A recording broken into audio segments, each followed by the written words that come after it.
Mimicry വേദികളിൽ മലയാളികൾ കയ്യടികളോടെ എതിരേറ്റ കലാകാരൻ.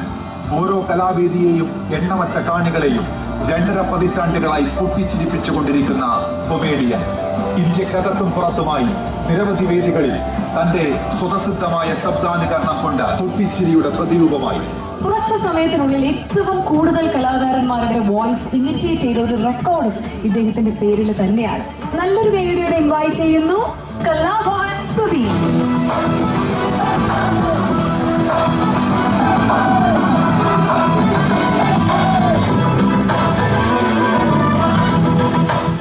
Hi, good evening. എല്ലാവരും ഓക്കെ അല്ലേ പരിപാടിയിലേക്ക്? അപ്പൊ അങ്ങനെ നമുക്ക് മിമിക്രി എല്ലാവർക്കും ഇഷ്ടമല്ലേ? ഇഷ്ടമാണല്ലോ അല്ലേ? അപ്പൊ ആ ഇഷ്ടപ്പെടുന്നവരൊക്കെ ഒന്ന് കയ്യടിച്ച് ആദ്യം ആ കയ്യടിയൊക്കെ കിട്ടുമ്പോഴാണ് ഒന്നാമത് തണുത്ത് ഉറച്ചിരിക്കുക കേട്ടോ. നിങ്ങളുടെ ആ കയ്യടി കിട്ടുമ്പോഴാണ് നമുക്കൊരു സ്പിരിറ്റ് കൂടുന്നത്. അപ്പം തീർച്ചയായിട്ടും നിങ്ങൾ എല്ലാവരും ഇടയ്ക്കിടയ്ക്ക് ഒന്ന് കൈ ഫ്രീ ആക്കിയിട്ട് കൈയടിക്കണം. കയ്യിലിടയിൽ എൻ്റെ തല ഉണ്ടാവില്ല കേട്ടോ, പ്ലീസ്. അപ്പൊ നന്നായിട്ട് കൈയടിക്കണം കേട്ടോ. ഓക്കെ, ആദ്യം തന്നെ നമുക്കൊരു ഇമിറ്റേഷൻ. ദുൽഖർ സൽമാന്റെ ഫാൻസ് ഒക്കെ ഒന്ന് കൈയടിച്ചേ. ഓക്കെ, അങ്ങനെ ദുൽഖർ സൽമാൻ ആദ്യം ഇവിടെ വന്ന് നമ്മളെല്ലാവരും ഇഷ്ടപ്പെട്ട ഉസ്താദ് ഹോട്ടൽ എന്ന് പറയുന്ന സിനിമയിൽ ആ ഒരു രംഗം ഭയങ്കര എല്ലാവർക്കും ഇഷ്ടപ്പെട്ട ഒരു സിനിമയാണ്. അദ്ദേഹത്തിന്റെ എക്കാലത്തെയും സൂപ്പർ ഹിറ്റ് സിനിമയാണ് ഉസ്താദ് ഹോട്ടൽ. അതിൽ തിലകൻ ചേട്ടനും ദുൽഖർ സൽമാനും കൂടെ അഭിനയിച്ചിട്ടുള്ളൊരു സീനാണ് ഞാൻ ആദ്യം അനുകരിക്കാൻ ശ്രമിക്കുന്നത്. ആ രണ്ടുപേരുടെയും ശബ്ദം നമുക്കിത് കേൾക്കാം.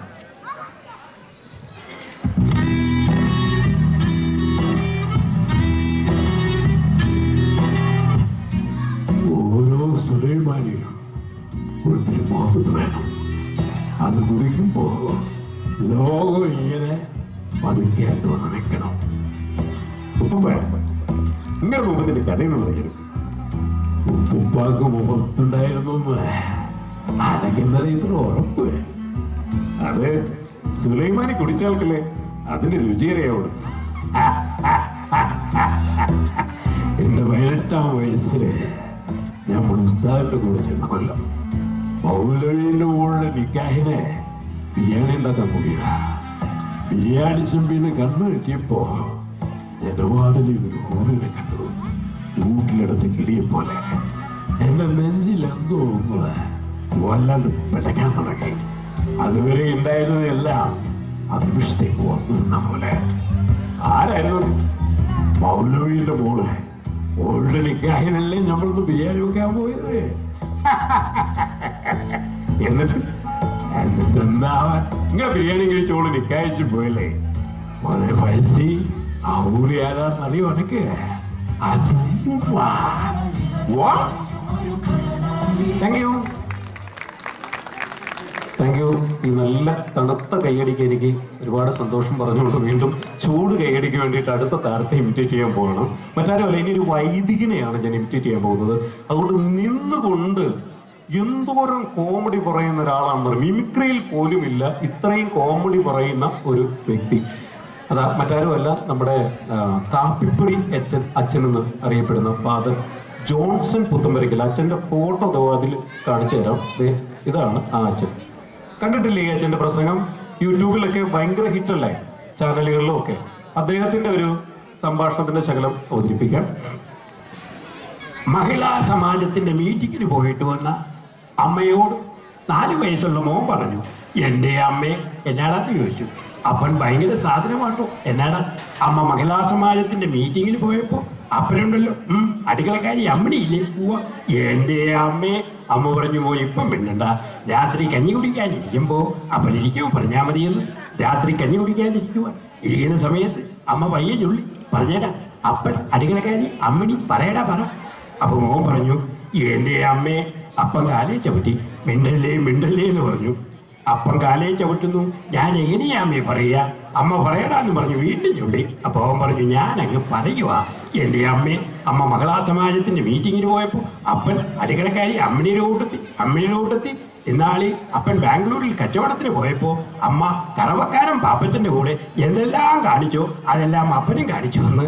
അപ്പൊ ലോകം ഇതാണ്, നമ്മൾ ജീവിക്കുന്ന ലോകം. ഒളിക്കലും മറയ്ക്കലുമുള്ള ഒരു ലോകത്തിന് നടുവിൽ അവിടെയാണ് പറയുക, ആരും ഒളിക്കാനും മറയ്ക്കാനുമില്ല, നേരെ വാ നേരെ പോ. Thank you. ഇനി നമ്മളൊരു മലയാളത്തിലെ ഇപ്പോൾ ഏറ്റവും കൂടുതൽ മലയാളം അന്യഭാഷയിൽ അഭിനയിക്കുന്ന ഒരു താരമാണ് പൃഥ്വിരാജ്. പൃഥ്വിരാജിന്റെ ജനഗണമന എന്ന് പറയുന്ന ഒരു സൂപ്പർ ഹിറ്റ് സിനിമയിലെ ഡയലോഗ് കേൾക്കാം. പൃഥ്വിരാജ്: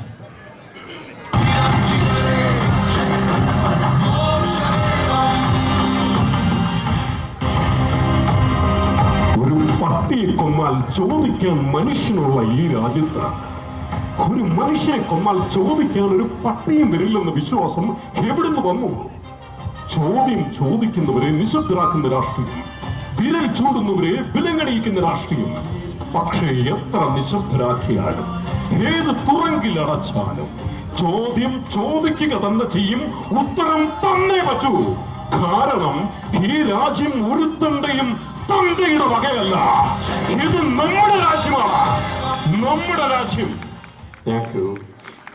കയ്യടിക്കൊക്കെ കുറച്ച് ശക്തിയാവാട്ടോ. ഞാൻ പറഞ്ഞ് തണുത്തിരിക്കുകയാണ്. ഓക്കെ, ഇനി നമ്മൾ മലയാള സിനിമയിൽ ഏറ്റവും കൂടുതൽ ചിരിപ്പിച്ചിട്ടുള്ള ആരെന്ന് ചോദിച്ചാൽ നമ്മളെല്ലാവരും പറയും ജഗദീഷ് ശ്രീകുമാർ എന്ന നടനാണ്. അദ്ദേഹം കുറെ കാലങ്ങളായി മലയാള സിനിമയിലേക്ക് എത്തിയിട്ട് എത്രയും പെട്ടെന്ന് വരട്ടെ എന്ന് പ്രാർത്ഥിക്കുന്നു. അപ്പൊ നമുക്ക് ഒരു സ്പോട്ട് ഡബ്ബാണ്, ജഗദീഷ് ചേട്ടന്റെ ഒരു സ്പോട്ട് ഡബ്ബാണ്, കേൾക്കാം. ഞാൻ വെറും തങ്കപ്പനല്ല, Manoj Kumar, cine fame, radio fame, സൗന്ദര്യം വഴിഞ്ഞൊഴുകുന്ന അമ്മ പെണ്ണമാണ് എന്റെ ആരാധകരെ. ഞാൻ പാടുന്നതിനിടയ്ക്ക് പൊന്നാട, ചെണ്ട്, റീത്ത്, ഹാരം, നോട്ടുമല്ല, നാരങ്ങ എന്നിവയൊക്കെ നൽകി എന്നെ സ്നേഹം കൊണ്ട് വീർപ്പം മുട്ടിക്കരുത് എന്ന് ഞാൻ അപേക്ഷിക്കുകയാണ്. രാത്രികൾ പകലുകളാക്കി, പകലുകൾ രാത്രികളാക്കി ഏകാന്തതയുടെ നിശബ്ദതയിൽ നിന്നും പെറുക്കിയെടുത്ത ഈ ഗാനത്തിന് പണ്ടെങ്ങോ കേട്ടു മറന്ന ഏതെങ്കിലും ഒരു പാട്ടുപാട്ട് സാമ്യം തോന്നിയാൽ അത് കേവലം യാദൃശ്ചികം മാത്രമായിരിക്കും. അപ്പൊ ഞാൻ തുടങ്ങട്ടെ. രാമ ശ്രീരാമ കൂടെ വരുന്നു ഞാൻ, നീ പോകും വഴിയെല്ലാം സീത വരും കൂടെ. കുളിരുള്ള പൂമ്പുഴയിൽ കുളിക്കാലോ, കുളിരുള്ള പൂമ്പുഴയിൽ കുളിക്കാലോ, കിളിയുള്ള മരച്ചോട്ടിൽ കളിക്കാലോ, കാറ്റത്തു ചക്കരമാമ്പഴം പൊഴിയുമ്പോൾ ഇഷ്ടം പോലെ തിന്നാലോ. രാമ ശ്രീരാമ കൂടെ വരുന്നു ഞാൻ, നീ പോകും വഴിയെല്ലാം സീത വരും കൂടെ, സീത വരും കൂടെ. Thank you so much. ഈ നമ്മുടെ പ്രൊജക്ഷനിൽ കുറച്ചുകൂടി ക്ലാരിറ്റി ഉണ്ടായിരുന്നു, കുറച്ചുകൂടെ എനിക്കും കൂടെ കാണാൻ പറ്റുമായിരുന്നു, നിങ്ങൾക്കും കാണാൻ പറ്റുമായിരുന്നു. എന്തായാലും ഉള്ള പരിധി വെച്ച് നമുക്ക് അങ്ങോട്ട് പോവാം, കുഴപ്പമില്ലല്ലേ? ഇനി നമുക്ക് സുരേഷ് ഗോപിയുടെ ശബ്ദം കേട്ടാലോ? സുരേഷ് ഗോപി അദ്ദേഹം നമ്മുടെ സിനിമയിലൊക്കെ നമ്മൾ കാണുന്നത് എന്റെ അപ്പച്ചന്റെ ചോര കൊണ്ട് എന്നൊക്കെ പറഞ്ഞ് തീപ്പൊരി പതറുന്ന പോലുള്ള ഒരു അഭിനയമായിരുന്നു കുറച്ച് കാലങ്ങൾക്ക് മുമ്പ്. പക്ഷെ ഇപ്പം അദ്ദേഹത്തിന്റെ ശൈലിയൊക്കെ മാറ്റി വേറിട്ട ഒരു രീതിയിലാണ് അദ്ദേഹത്തിന്റെ ഒരു സംഭാഷണ ശൈലികളൊക്കെ. പാപ്പൻ എന്ന് പറയുന്ന സിനിമയിലെ ഒരു രംഗം നമുക്ക് കേൾക്കാം. പാപ്പനിലെ സുരേഷ് ഗോപി.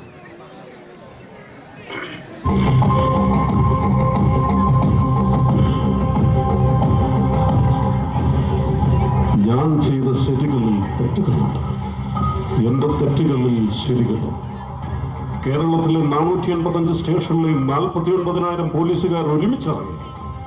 അബ്രഹാം മാത്യു മാത്തന് നിന്നെയും പേടിയില്ല, നിന്റെ പോലീസിനെയും പേടിയില്ല. ചെയ്യുന്നത് തെറ്റാണെന്ന് അറിയാനിട്ടല്ല, പക്ഷേ തോൽക്കാൻ എനിക്ക് മനസ്സിലായി. Ultimately man is a born animal. Thank you. നമ്മുടെ മമ്മൂക്കയുടെ ഫാൻസ് ഒക്കെ ഒന്ന് കൈയടിച്ച മമ്മൂക്ക ഫാൻസ്. കഥ പറയുമ്പോൾ എന്ന് പറയുന്ന സിനിമയിലെ ആ ക്ലൈമാക്സ് സീനാണ്. അപ്പം മമ്മൂക്ക അതിൽ ആ ഒരു സെന്റിമെന്റ് സീൻ നമ്മളൊക്കെ തിയേറ്ററിൽ നിന്നും ടി വിയുടെ മുന്നിലും ഒക്കെ ഇരുന്ന് ഒരുപാട് നമ്മുടെ കണ്ണ് നനഞ്ഞിട്ടുള്ളൊരു സീനാണ്. അതിന് ഞാൻ സ്പോട്ട് അപ്പ് ചെയ്യാൻ ശ്രമിക്കുകയാണ്. കഥ പറയുമ്പോൾ മമ്മൂക്ക. ഓരോ വ്യക്തിയുടെ ജീവിതത്തിലും കൃത്യമായി സ്വാധീനം ചെലുത്തുകയും മുന്നോട്ടുള്ള യാത്രയ്ക്ക് പ്രചോദനമായി തീരുകയും ചെയ്യുന്ന ഏതെങ്കിലും ഒരാളുണ്ട്. കാതിൽ ചുവന്ന കല്ല് വെച്ച് കിടക്കിലിട്ട ഒരു കൊച്ചു കൂട്ടുകാർ എനിക്കുണ്ടായിരുന്നു. ഒന്നുമില്ലാത്ത അശോകനെ എന്തെങ്കിലുമൊക്കെ ആക്കി തീർത്തു ബാലചന്ദ്രൻ, എന്റെ പ്രിയപ്പെട്ട ബാലൻ. സിനിമ പഠിക്കാനായി മദ്രാസിലേക്ക് പോകുന്നു. കാതിൽ കരുക്കമിട്ട് കാശുമായി അവൻ എന്റെ അടുത്തേക്ക് വന്നു. നിങ്ങളുടെ കണ്ണുകളോട് ഞാൻ ചോദിച്ചു, പല കടങ്ങളൊക്കെ ഞാൻ എങ്ങനെ കിട്ടണം? അപ്പൊ അവൻ പറഞ്ഞു, എനിക്കൊന്നും തിരിച്ചു വേണ്ട. നാളെ ഒരു സഹായം ആവശ്യപ്പെട്ടു ഇതുപോലെ ഒരാൾ നിങ്ങൾ തേടി വരും. എനിക്കത് ചെയ്യാൻ കഴിഞ്ഞാൽ അപ്പോൾ മാത്രമേ എന്നെ ഓർത്താൽ മതിയോ.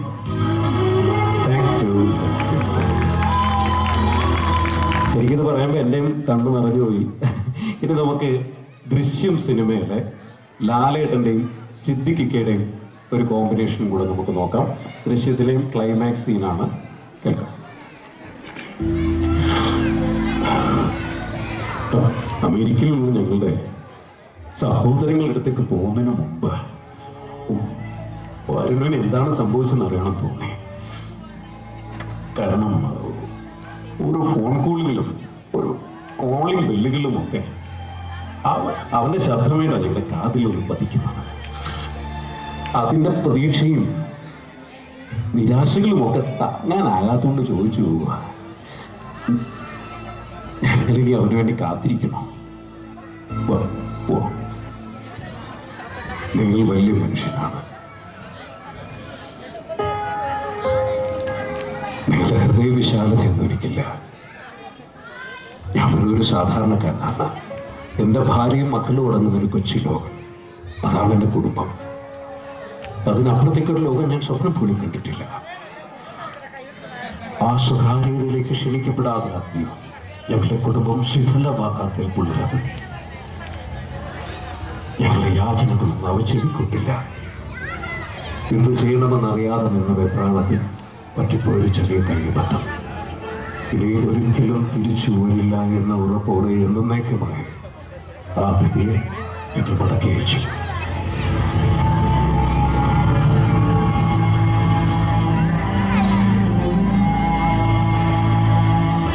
എല്ലാവർക്കും എന്നപോലെ എനിക്കും എൻ്റെ കുടുംബം വലുതാണ്. അത് തകരാതിരിക്കാൻ വേണ്ടി ഞാൻ എന്ത് ചെയ്യും? അവിടെ എൻ്റെ മുന്നിൽ ശരികൾ മാത്രമേ ഉള്ളൂ. നിങ്ങളോട് താങ്ക് യു. എനിക്ക് കാണാൻ പറ്റില്ല, സ്പീക്കർ ഇരുന്നുകൊണ്ട് ഒന്ന് സ്ലിപ്പായി പോയി. Okay, sorry. ഇത് പഴയ ആൾക്കാർക്ക് വേണ്ടി ഒരു താരത്തിൻ്റെ ശബ്ദം ഒന്ന് ഡബ് ചെയ്യാണ്. ജെയിൻ എന്ന് പറയുന്ന അതുല്യ പ്രതിഭയുടെ ആരാധകരേക്ക് കൈയടിച്ച് 44 വർഷമായി. അദ്ദേഹത്തിൻ്റെ ആരാധകർ ഇപ്പോഴും ഉണ്ടോ? ജെയിൻ എന്ന് പറയുന്ന നടൻ്റെ ആരാധകരുണ്ടോ ഇപ്പോഴും?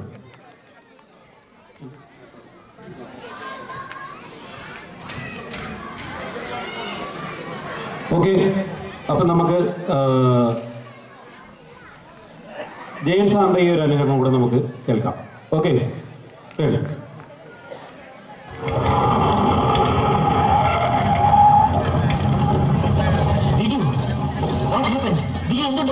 I don't know what is biggest doing.